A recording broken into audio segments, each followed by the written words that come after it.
बिस्मिल्लाहिर्रहमानिर्रहीम अस्सलाम वालेकुम। उम्मीद है आप सब खैरियत से होंगे। एक ब्लैकेट की स्टाइल के साथ इसकी शॉर्ट वीडियो मैंने पहले अपलोड की थी और अब मैं थोड़ी सी डिटेल आपके साथ शेयर करना चाहूँगी। ब्लैकेट के लिए जो मैंने पेस्टिंग पेपर की जो पट्टी ली है वो 1 इंच 1 पॉइंट की विड्थ है और लेंथ इसकी 13 इंच 2 पॉइंट की है। और आप चाहें तो इसको 1 इंच 5 पॉइंट की भी आप ले सकते हैं विड्थ में। और सबसे पहले जो मैं मार्क करूँगी वो मैं 1 इंच में 1 पॉइंट कम का मैं आप चाहें तो 1 इंच का भी आप कर सकते हैं, इसमें कुछ ऐसा नहीं है। आप चाहें तो 1 इंच का भी कर सकते हैं। मैंने 1 इंच से 1 पॉइंट कम का सबसे पहले मैंने मार्क कर दिया है। उसके बाद मैंने इंच स्टेप को मार्क किए हुए पॉइंट पे रखते हुए अब मैंने इंच स्टेप को पूरी पट्टी के ऊपर मैंने ऐसे ही रखना है, उसको मैंने बार बार रिमूव नहीं करना। मैंने सबसे पहले हाफ इंच का, फिर 1 इंच का, फिर हाफ इंच, फिर 1 इंच की मार्किंग कर दी है। और लास्ट पे मेरे पास जो स्पेस बचेगी वो तकरीबन 1 इंच के लगभग है और उसको मैंने ट्रायंगल की शेप दे दी है। अब मैंने इसी बुकरम पट्टी को हाथ से प्रेस करते हुए सेंटर मैंने इसका सेंटर प्रेस किया है और सेंटर लाइन को मैंने स्केल रखते हुए पेंसिल से ड्रा किया। और ये बहुत ज़रूरी है इस वजह से कि जो हमने मार्किंग की है उस मार्क को हमने सेंटर लाइन के साथ अटैच करना है। क्यों अटैच करना है? क्योंकि जब हम इसकी कटिंग करेंगे तो हमें मालूम हो कि हमने इसके मिड से आगे नहीं बढ़ना और ये बिल्कुल एक बैलेंस तरीके के साथ कटिंग हो जाएगी। सबसे पहले हमने हाफ इंच का हमारा जो पॉइंट आ रहा है, यानी कि 1 इंच के बाद का जो पॉइंट आ रहा है हाफ इंच का, वो हमने कटिंग करके रिमूव कर देना है और कपड़े के ऊपर पेस्ट कर देना है। फिर जो भी हाफ इंच की हमारे पास जितनी जगह बच रही है उसमें मैंने चॉक के साथ वाई का मार्क किया है और उसको कट्स लगा दिए हैं।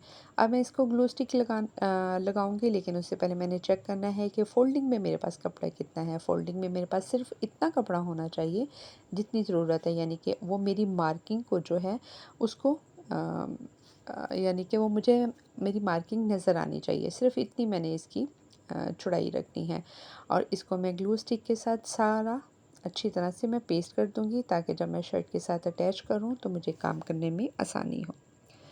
हर कट्स को बहुत अच्छी तरह आपने लगाना है और बिल्कुल बुकरम तक की हमने रखनी है ताकि अच्छी तरह से फैब्रिक हमारा फोल्ड हो जाए। नेक की आपने लेंथ लेनी है, विड्थ नहीं लेनी। जस्ट आपने इसकी लेंथ की पूरी मार्किंग लेनी है और उसको आपने अपनी शर्ट के ऊपर आपने मार्क कर देना है। उसको आपने बिल्कुल एक्यूरेट जो आपकी नेक की लेंथ है वही आपने मार्क करनी है। फिर उसके बाद आपने अपनी प्लेकेट लेनी है। ये विदाउट स्लिट की प्लेकेट है, यानी कि एक ओपन प्लेकेट होती है, ये वो नहीं है। जस्ट एक जो हमारी एक अलामती प्लेकेट होती है, ये वो डिज़ाइन है। अब मैं इसको एक बार नेक को रख के मैं चेक करूँगी। मेरा मार्क माशाल्लाह से बिल्कुल ठीक है। अब उसके ऊपर हम प्लेकेट को अपनी को रखेंगे। प्लेकेट की भी हमने जब कपड़े पे पेस्टिंग की थी तो हाफ इंच मैंने इसको ऊपर की तरफ बढ़ा के रखा था, जो कि मेरा सिलाई का एक मार्जिन है। और उसको मैं ऐसे फोल्ड करके उसका एक मार्क कर लूँगी ताकि जब मैं सिलाई लगाऊँ तो मुझे मालूम हो कि मैंने ये अपनी सिलाई का स्टार्ट यहाँ से लेना है।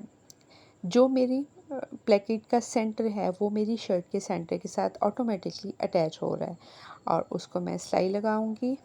आप चाहें, मैंने इसको राइट साइड की तरफ डिज़ाइन को बनाया है, आप चाहें तो इसको लेफ़्ट साइड की तरफ भी बना सकते हैं।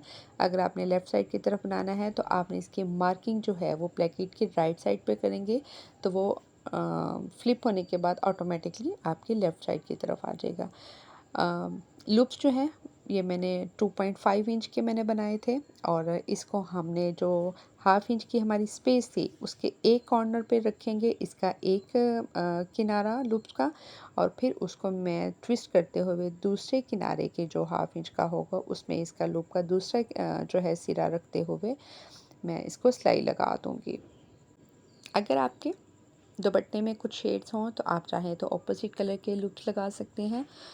सेम फैब्रिक पे सेम काम बहुत इन है, इस वजह से मैंने सेम ही उसको रखा है। आपने इसी तरह 1 बाय 1 हर आपने हाफ इंच का जो हमारा ब्लॉक होगा उसमें हमने इसी तरह ट्विस्ट करते हुए लूप्स रखते जाने हैं और सिलाई लगा देनी है। और यहाँ का जो काम होगा आप थोड़ा सा धीरे से और सब्र से करने वाला काम है। कुछ जगहों पे आपको हाथ से भी अपनी जो है सिलाई मशीन को चलाना पड़ता है। माशाल्लाह से डिज़ाइन बिल्कुल तैयार है।